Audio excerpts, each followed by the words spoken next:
बिस्मिल्लाहिर्रहमानिर्रहीम। अस्सलाम वालेकुम। ऑनलाइन क्लास में खुश आमदीद। आज हमारा मैथ का ये 7वां लेक्चर है। पिछले लेक्चर में हमने कंप्लीटिंग स्क्वायर मेथड का तरीका जो है उसका सीखा था।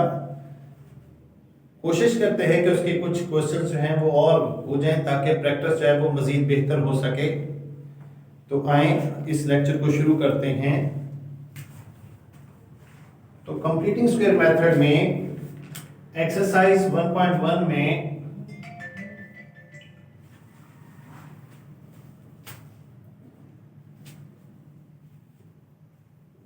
थर्ड पार्ट करते हैं।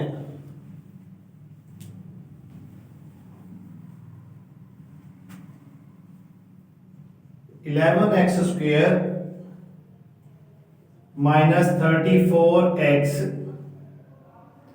Plus 3 is equal to 0।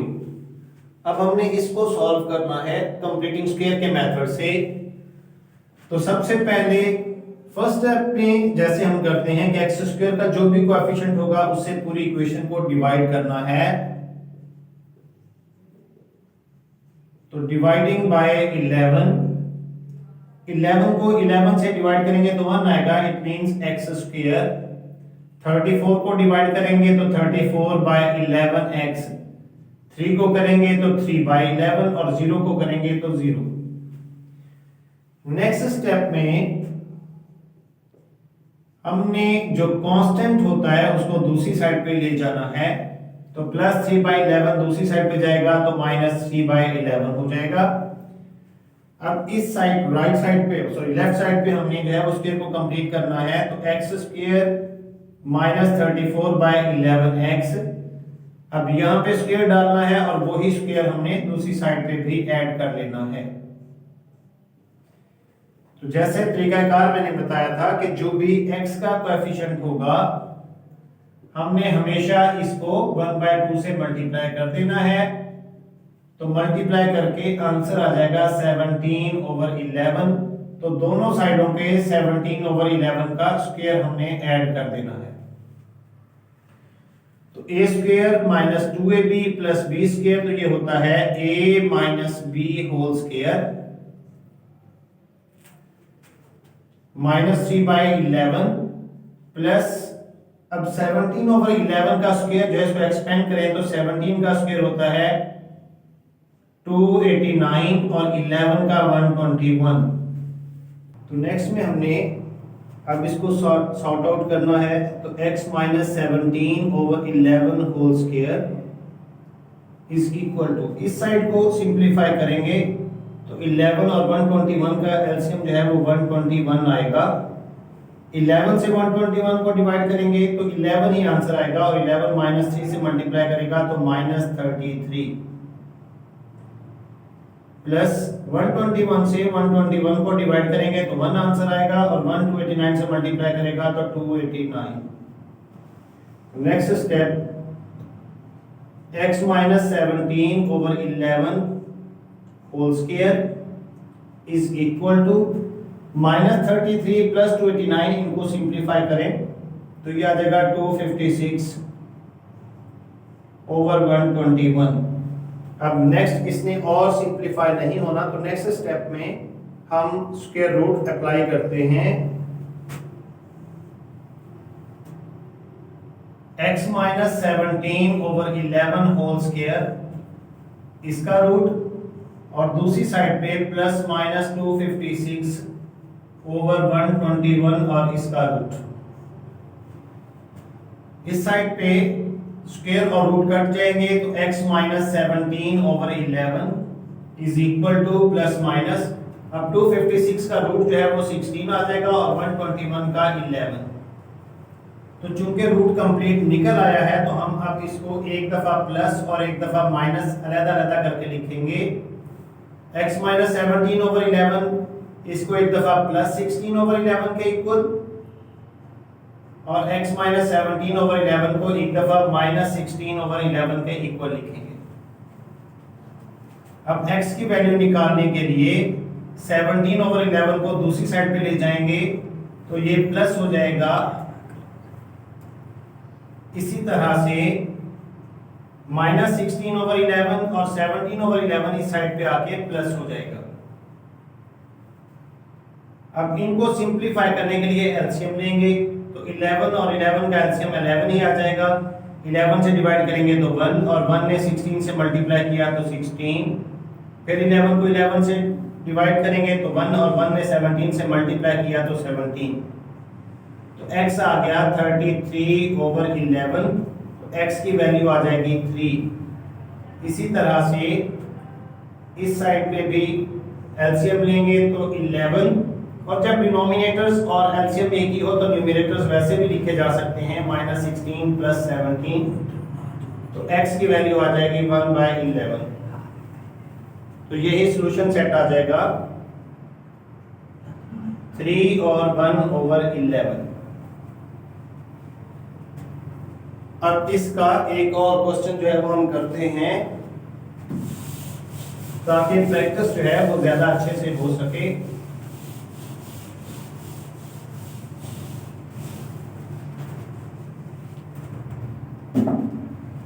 Question number 3 part 4।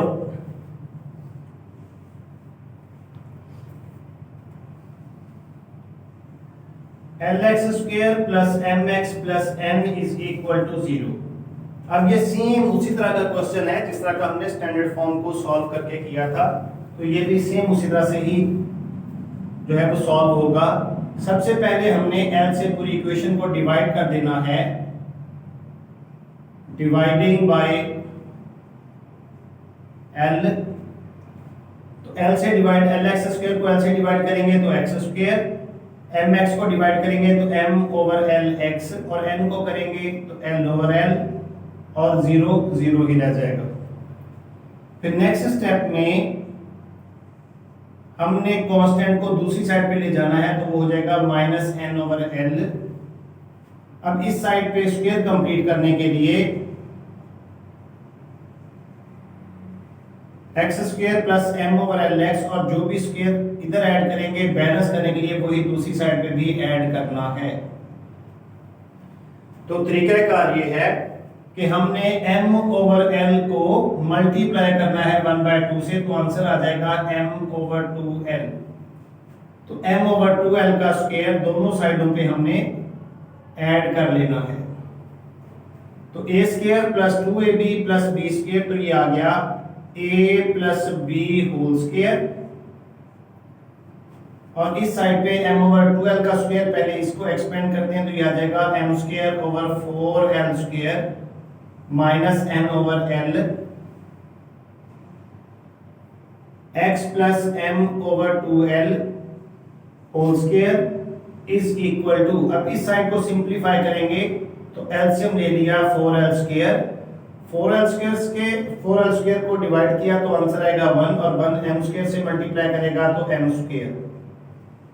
इसी तरह से l जब 4l² को डिवाइड करेगा तो आंसर आ जाएगा 4l, और वो n से मल्टीप्लाई करेगा तो 4ln।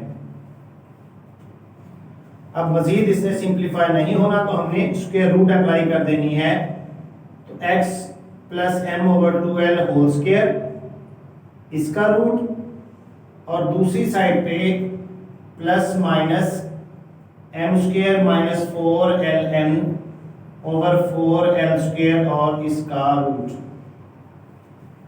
इस साइड पे स्क्वायर कट जाएगा तो x + m/2L बचेगा, और दूसरी साइड पे ± m² - 4ln का रूट नहीं निकलेगा, तो उसके ऊपर रूट का साइन रह जाएगा, और नीचे 4l² का रूट जो है वो 2l आ जाएगा। अब चूंकि रूट का साइन मौजूद है तो हम प्लस माइनस को अलग नहीं करेंगे, सिर्फ m/2l को दूसरी साइड पे ले जाएंगे, तो ये प्लस हो रहा है, दूसरी साइड पे जाएगा तो -m/2l, फिर ± m² - 4ln/√/2l। x = 2l, और 2l का एलसीएम तो वो 2l ही आ जाएगा। और फिर जैसे मैंने पहले भी बताया था कि अगर डिनोमिनेटर और एलसीएम एक ही हो तो फिर न्यूमरेटर्स वैसे ही लिखे जा सकते हैं, -m + -m² - 4ln/√, और यही इसका सॉल्यूशन सेट बन जाएगा।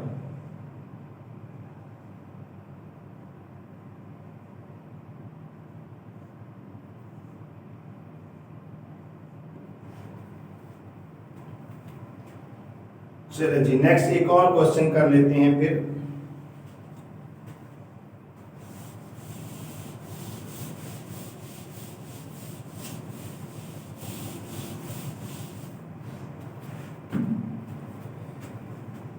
इसी क्वेश्चन का 5th पार्ट है 3x square plus 7x is equal to 0। तो पहला स्टेप हमारा क्या होता है कि हमने एक्स स्क्वेयर का जो कोएफिशिएंट है उससे सबको डिवाइड कर लेना है।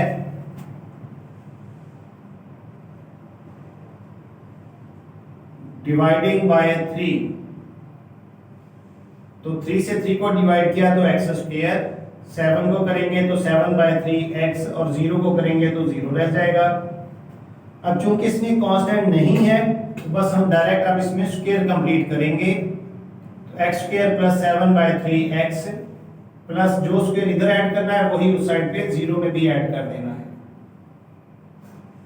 तो स्क्वायर ऐड करने के लिए तरीकाकार मैंने बताया था कि जो x का कोएफिशिएंट होता है इसको हमने हमेशा 1/2 से मल्टीप्लाई करना है, तो ये आ जाएगा 7/6। इसका मतलब है कि दोनों साइडों पे 7/6 का स्क्वायर ऐड कर देंगे। तो a square plus 2ab plus b square, तो ये बन गया a plus b whole square, और इस साइड पे 0 प्लस 7 स्क्वायर 49/6 जो है वो 36। तो x प्लस 7/6 होल स्क्वायर और इस साइड पे आ गया 49/36। तो अब सॉल्यूशन इसका निकालने के लिए हम दोनों साइडों पे स्क्वायर रूट अप्लाई करते हैं। तो x plus 7/6 whole square under root, और दूसरी साइड पे आ जाएगा plus minus 49/36 under root. x plus 7/6 is equal to plus minus 49 का रूट 7 और 36 का आ जाएगा 6। अब चूंकि रूट कंप्लीट निकल आता है या परफेक्ट स्क्वायर बन जाता है तो फिर हम प्लस माइनस को अलग करके लिखेंगे। x plus 7/6 is equal to plus 7/6 और x plus 7/6 is equal to minus 7/6। x is equal to 7/6 और ये प्लस 7/6 दूसरी साइड पे जाएगा तो माइनस 7/6। इसी तरह से माइनस 7/6 और प्लस 7/6 दूसरी साइड पे जाके माइनस 7/6। अब इनके एलसीएम लेके इनको हल कर देते हैं, लेकिन इसमें प्लस 7/6 और माइनस 7/6 कट गया तो x की वैल्यू आ जाएगी 0, और दूसरी साइड पे हमने एलसीएम लेना है तो 6 और 6 का एलसीएम जो है वो 6 ही आ जाएगा। तो चूंकि दोनों डिनोमिनेटर्स और एलसीएम एक ही है तो फिर न्यूमरेटर्स को वैसे ही लिख देंगे। तो -7 x इज इक्वल टू -14/6, तो ये कट सकते हैं, सिंपलीफाई हो सकते हैं। तो 2 से 2 7 जा 14 और 2 3 जा 6, तो x की वैल्यू आ गई -7/3। तो सॉल्यूशन सेट हो जाएगा 0 और -7/3। तो आज का हमारा ये लेक्चर जो है वो खत्म हो गया। उम्मीद है कि अब आपने अच्छे तरीके से इस तरीक़ाकार को समझ लिया होगा। हमें आपके फीडबैक का इंतज़ार रहेगा। अल्लाह आपका हामी नासिर हो। अल्लाह हाफिज़।